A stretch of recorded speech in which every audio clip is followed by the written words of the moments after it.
So love bombing actually almost ruined dating for me. And I'm genuinely, now that I think about it, I'm genuinely surprised that I caught it and that I didn't really let it like get as bad as it could have gotten. So I've only been in two very serious relationships. One when I was basically a teenager at 17, and that lasted long term. That was like 4 years long. And then another one right after, did not heal, did not take my time, just jumped right into another relationship right after. And that one lasted pretty much almost a decade, basically all of my 20s.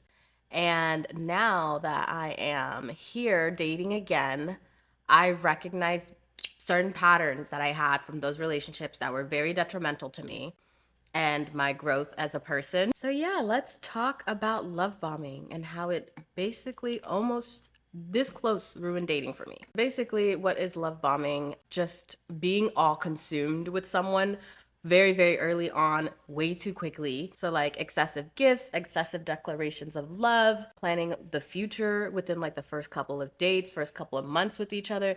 That is insane. At the end of the day, this person is still a stranger. Like, you just met them. There is no need to rush into something like that. Excessive communication. I think honestly, truly seeing each other too much in the beginning can be a sign of love bombing as well, because it's like, don't you have a job? Don't you have things to do? So yeah, those are some common traits of love bombing. Now for me, love bombing and limerance were the two it was the deadly combo for me. Love bombing and limerance were the problem because I am a dreamer. I'm always like in my head daydreaming about everything. I'll daydream about anything in my life. And doing that in relationships, not that good, because at the end of the day, we are living in the real world. You have to move according to how everyone's treating you. And I would move based off of how I thought I should be treated or how I wanted to be treated. That doesn't work unless you're actually being treated like that. I think it's okay to recognize that in the beginning of a relationship, you do need space, you need your own time. And like I said, this person is a stranger, but it is really difficult. Of course, everyone gets so excited in the dating phase. You're just like, yes, I want to be with you. I want to be with you all the time because you're so excited about this new person, this new energy in your life, and you want to like keep it going. But at the end of the day, that's not healthy. You need to have your own space. You need to have your own time to yourself. It'll also help fight against limerence, which, like I said, love bombing plus limerence, a deadly combo. This is how I recognize love like that. I had even dealt with love bombing relationships. I didn't know that the relationships that I had been in prior were considered kind of love bomby. And that's because that's all I'd ever known. My first relationship was when I was 17 with a guy that was a little bit older than me. I shouldn't have been dating someone that old. And it didn't really end well. It was also a long distance relationship. So there wasn't as much love bombing in that situation, but the potential was there. Like if we were actually in the same city, the potential could have been there. So yeah. The next relationship after we broke up, I think I like was single for maybe like 2 months, 3 months, maybe. I'm gonna be generous. I'm gonna say 6 months, but I don't think it was that long. I don't know. I can't remember. It was so long ago. But we were together for we moved in together so fast, and I thought that that was just like love and like romance and being swept off your feet. Da da da da da. And it was in the moment, I was 22. We were both pretty young. We were a little bit closer in age. Also, a little bit in more similar in, we were also in similar, what's it called? Phases in our life. Although he was like maybe a couple years older than me, we were still in the same similar phase versus like the guy that I was dating before I was 17, still in high school, and he was 21. And yeah, that's a whole nother thing. So I thought, like, the potential for it to be a healthier situation is there. And unfortunately, we ended up moving in closer. We ended up moving in within 3 months of knowing each other. Crazy. I don't recommend doing that. It worked for a while because at the end of the day, I think we were trying to make it work. But at the end of the day, it's just not an ideal situation to put yourself in.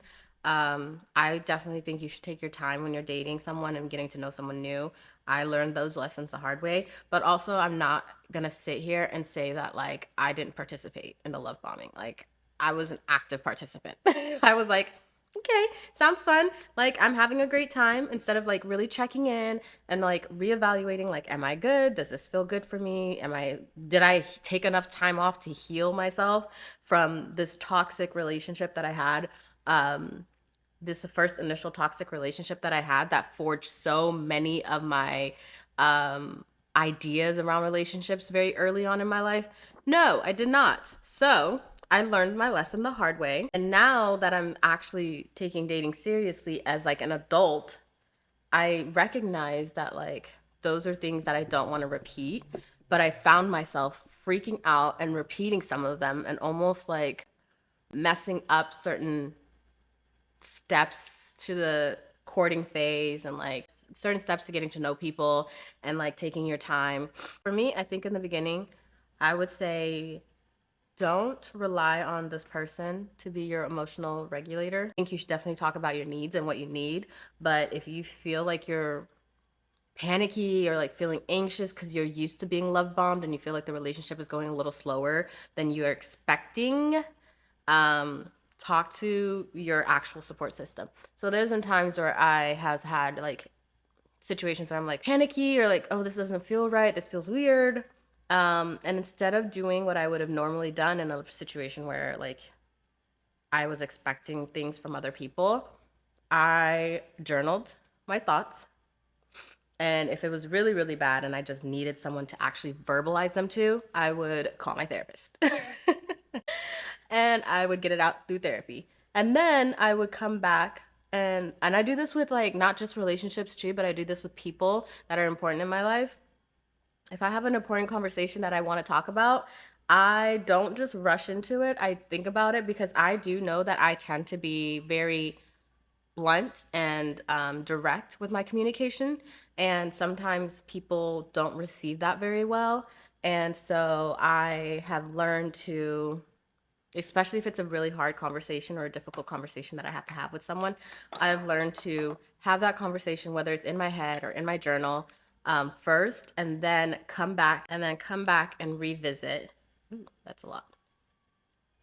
And then come back and revisit the conversation. I learned how to emotionally regulate in this way when I traveled the world by myself. I went to a bunch of different countries this summer in Europe. I went to London, Ireland, England, London, Ireland. I went to Paris, London, Ireland, and Kenya. And I was supposed to go to Italy for the second month, but after that first month, your girl was done. I was like, I need to be home. I missed my bed. I missed my people. And I just needed to like not see an airport for a while because I was bouncing around so much. I was only spending like a week and a half in each country, and it was just a lot, just traveling. But that came with a lot of anxiety and a lot of stress, and I got really sad and I got really lonely really quickly, which I was not expecting because I am a loner. Like I do lots of things. I do almost everything I can think of I can do alone. I even go dancing alone. And that's how I knew like, oh, your girl is not good. Like I did the first week I did call on my support system. I called my therapist, I called my friends. I was like, I need you guys to like talk to me and talk me off this ledge because your girl's about to jump and get on that next flight back home. And that helped a lot. But throughout the second and third, throughout the rest of the trip, after that first week, I recognized that like I was on this trip for a reason. That trip was to emotionally regulate myself. Learn for myself to learn how to emotionally regulate myself outside of other people calming me down. Because I think someone that lives with like anxiety, when you have people that have been there for you for so long and they like know how to calm you down, it's easy to just always constantly lean on them. I think it's really important to understand that the best thing you can do for yourself is learn how to emotionally regulate yourself on your own. And that was the biggest lesson I learned. I learned that in Kenya because I also did not have any service to call anyone. Had zero service in Kenya for like a week, I think. And like that was crazy. My brain was like, I'm not talking phone service. I'm talking no Wi-Fi, no calling, nothing. My phone was just there as a fucking iPod at a certain point. It was crazy. So yeah, that really taught me how to like emotionally regulate myself. I actually have a date tonight. I'm actually really, really excited. Kind of works out that I'm talking about this. Ooh, I love this blush so much. So one of the best ways I have found to prevent like love bombing, not prevent, because like at the end of the day, if you recognize the patterns, you just need to like step back, like completely, like because no one should be love bombing. No one needs to be talking about some getting married 3 months in.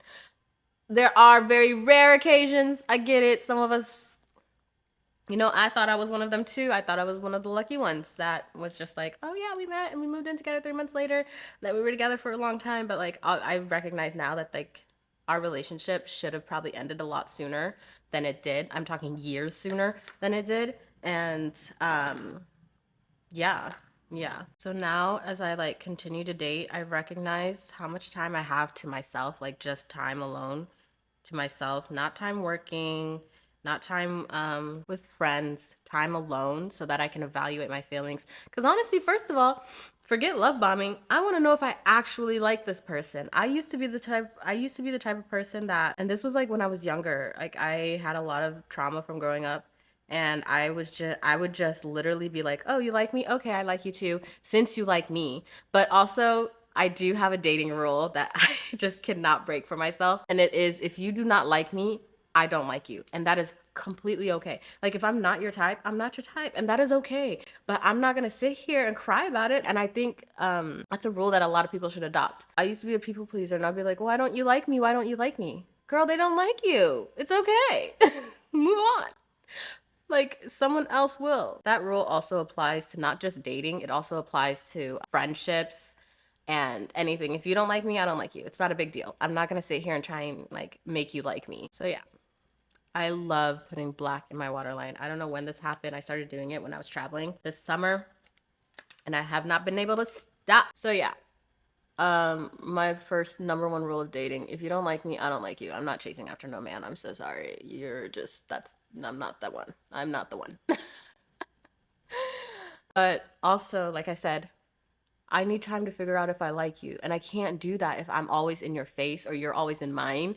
And I can't do that. And I can't think straight if I'm like, I can't do that if I'm also constantly in other people's face. I need time to myself. I need time to think, because that's when things come to me and I can evaluate, okay, did I like when they did this? Did I like when they did that? Do I want more of this? Do I want more of that? Versus just go, go, go. I don't feel like you don't have time to just like really sit with yourself and like recognize if you like someone or not. And that's a big thing. I want to be able to like my person. I want to be able to enjoy their time. I want to be able to like enjoy their sense of humor, not just because I want a relationship. And honestly, I don't even know if I want a relationship right now. That's the funny thing. I genuinely right now I am dating just for fun. And I never thought that I would be able to do that. I thought dating had to be so serious where it's like I'm dating for marriage, which at the end of the day, that is my end goal. Eventually, I do want to, like, I am a lover girl. I do want to have like a very serious relationship. I crave passion. I crave like intimacy as just any human would. But that doesn't mean I can't enjoy myself until that reality comes to life. I love dating.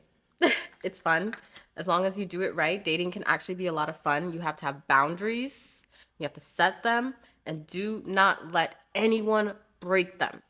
And if they do, there's the door.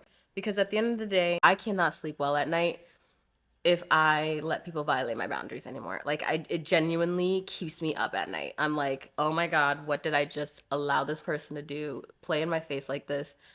I can't do it. I know people are gonna think that it's so easy, like setting these boundaries just comes naturally to me. No, you guys, I used to let people walk all over me. I mean, every step they took, it was on me. And now it's giving watch your mouth. Also, the fact that I can get my makeup done in 30 minutes now, this used to take me an hour. I had to give up doing makeup in styles, doing my makeup in a way that like just didn't suit me. If you are dating, main thing to take away from this video is take your time. I know it's so exciting, especially when you're dealing with romantic feelings. Those are some of the strongest feelings in the whole feeling world. Take your time. I don't recommend rushing getting to know each other. I think getting to know each other is actually the cutest part of dating. And just remember that there's no rush. Like, you've already spent all this time waiting to find this person. Now all you have is the rest of your life. If it is your person, then just remember that you have the rest of your life to get to know each other and to like spend your life together. There's no rush. Take your time and keep your boundaries. Boundaries are the one thing that's going to save you from love bombing. There's so many times where I had to check myself, check the people that I've been dating and being like, this is too fast, let's slow down. And not even this them, I've had to check myself as well and be like, relax, bring it back down to earth. So yeah, take your time. This person is still a stranger, but if they happen to be the one, yay, now you have the rest of your life to spend together and there's no need to rush. You've already waited this long for them. Might as well take your time and enjoy the getting to know each other process. Enjoy all the good, like, first butterflies and all the first that you guys are gonna have together, because you won't get those back. There's no need to rush them. If God forbid everything goes to hell, at least you did not give this person everything and now you have to rebuild your heart. No. All right, love you guys. Be safe, have fun, and yeah, life is for living, so live it.